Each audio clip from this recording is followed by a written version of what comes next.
I got so much motherfucking. Assalamualaikum warahmatullahi wabarakatuh. Perkenalkan, nama saya Cindy Aprilia, jurusan Hukum Keluarga C 2022 semester 2. Saya akan menjawab pertanyaan dari Bapak Khairul Amri MAG, yaitu berupa soal UTS dari kelas C. Pertanyaan pertama yaitu, bagaimana analisa Anda tentang kaum Khawarij dan Murji'ah dalam perilaku dosa besar? Kata Khawarij berasal dari kata khoroja, yaitu artinya adalah keluar. Kharij atau orang yang keluar. Jadi Khawarij adalah kelompok yang keluar dari barisan Ali bin Abi Thalib karena mereka tidak setuju dengan peristiwa tahkim. Khawarij ini adalah lakop atau julukan yang diberikan kelompok lain kepada kaum Khawarij. Selain itu, mereka juga dijuluki syura, yaitu para penjual. Mereka mengorbankan diri mereka untuk mencapai ridha Allah Subhanahu wa taala. Selain itu, nama mereka juga disebut dengan Haruriyah, yaitu suatu tempat dekat Kufah yang mereka gunakan untuk tempat persinggahan setelah keluar dari barisan Ali. Kaum Khawarij memiliki doktrin bahwa perilaku dosa besar akan dianggap sesat dan kafir apabila mereka tidak segera bertaubat. Termasuk juga mereka mengkafirkan para sahabat yang dianggap melakukan dosa besar, yaitu para sahabat yang mengikuti tahkim, termasuk Ali bin Abi Thalib, Muawiyah. Selain itu, mereka juga menganggap kafir semua sahabat yang ikut dalam perang Jamal, termasuk Aisyah, Talhah, dan Zubair. Menurut kaum Khawarij, orang yang melakukan dosa besar itu dianggap kafir dan mereka wajib atau halal untuk dibunuh. Jadi analisa saya terhadap kaum Khawarij ini adalah perbuatan atau doktrin mereka sudah termasuk sangat sesat dan keluar dari ajaran agama Islam. Terutama doktrin mereka di dalam ajaran mengkafirkan orang yang melakukan dosa besar. Selain itu juga mereka menghujat para sahabat yang sudah pasti sahabat itu benar, dapat dipercaya dan dijamin masuk surga. Menjadi salah satu doktrin mereka bahwa ajaran mereka itu telah sesat dan keluar dari ajaran Islam. Kaum Khawarij ini memiliki pemikiran yang sempit, rajin beribadah, dan perilaku yang ekstrim karena mereka mudah mengkafirkan para sahabat.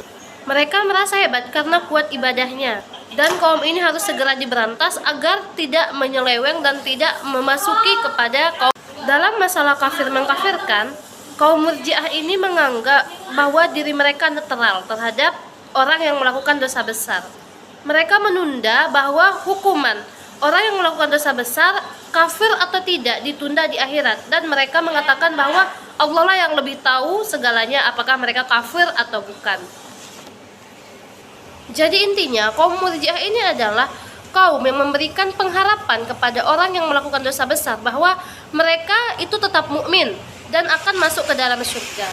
Kaum Murji'ah memandang seseorang kafir atau enggak kafirnya itu dipandang bukan amal atau perbuatannya, tetapi iman atau kepercayaannya. Menurut Abu Hanifah, iman seseorang tidak bisa bertambah dan tidak bisa berkurang.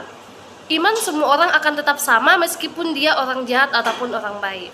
Jadi iman itu lebih diutamakan daripada amal, sehingga apabila ada seseorang yang sudah memiliki iman akan tetapi amal perbuatannya seperti Yahudi Nasrani, dia tetap dianggap mukmin dan tidak dianggap kafir.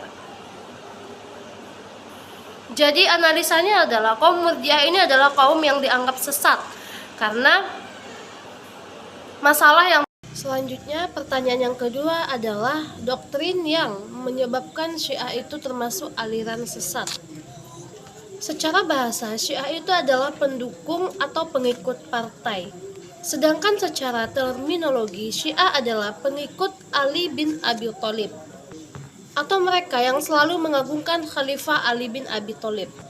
Adapun doktrin kesesatan kaum Syiah adalah yang pertama, rukun iman dan Islam. Aliran Syiah berbeda dengan nas-nas Al-Quran dan hadis mutawatir yang sahih karena mereka menambahkan rukun keimanan Ali bin Abi Thalib dalam rukun iman dan rukun Islam mereka.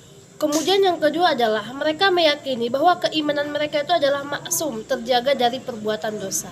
Kemudian yang ketiga adalah mereka memiliki konsep imamah. Konsep imamah ini adalah mereka wajib memiliki satu imam untuk memimpin mereka. Imam ini dianggap wajib. Apabila tidak ada, maka suatu pemerintahan akan hancur. Mereka menganggap bahwa yang pantas menjadi khalifah atau imam setelah Nabi Shallallahu Alaihi Wasallam wafat adalah Khalifah Ali bin Abi Thalib, sehingga mereka beranggapan bahwa Khalifah Abu Bakar, Umar, Utsman itu telah merebut hak-haknya Ali bin Abi Thalib.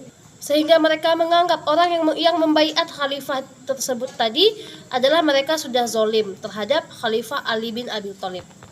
Doktrin selanjutnya itu adalah doktrin taqiyah, yaitu menyembunyikan keyakinan untuk berlindung diri dari musuh.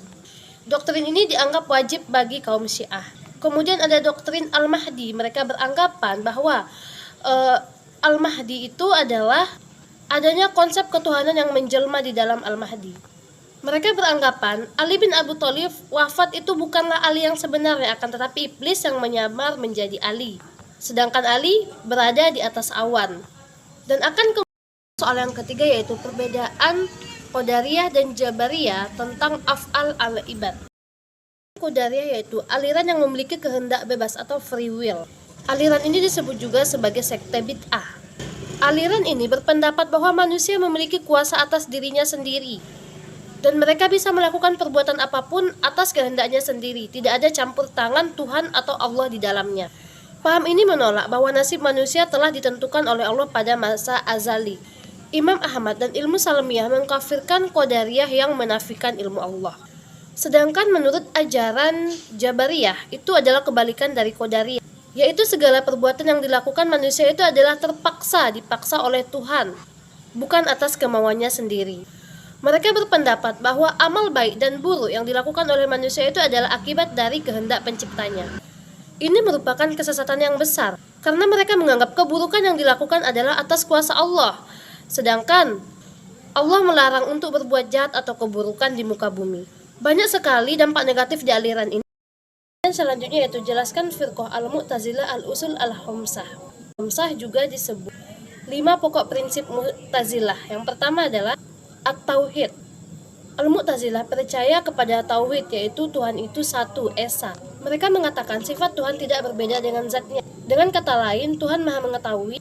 Yang kedua yaitu prinsip Al-Adl, yaitu prinsip keadilan. Prinsip keadilan Mu'tazilah menolak paham Jabariyah yang mengemukakan bahwa seorang hamba tidak bebas dalam melaksanakan perbuatannya. Jadi mereka mengatakan manusialah yang menciptakan perbuatan-perbuatannya, dan Allah mustahil bersifat lemah. Prinsip ketiga yaitu al-wa'id wa al-wa'id. Prinsip janji dan ancaman. Berkeyakinan bahwa janji berupa balasan kebaikan dan ancaman berupa balasan keburukan. Yang keempat yaitu al-manzilatain, yaitu tentang orang yang berbuat makar yang ditempatkan di antara orang yang beriman dan antara orang yang kafir. Kelima yaitu amar ma'ruf nahi mungkar, yaitu kaum Mu'tazilah mengajarkan kepada kaumnya untuk beramar ma'ruf, yaitu mengerjakan kebaikan dan meninggalkan keburukan atau kemungkaran. Demikianlah dari saya. Wassalamualaikum warahmatullahi wabarakatuh.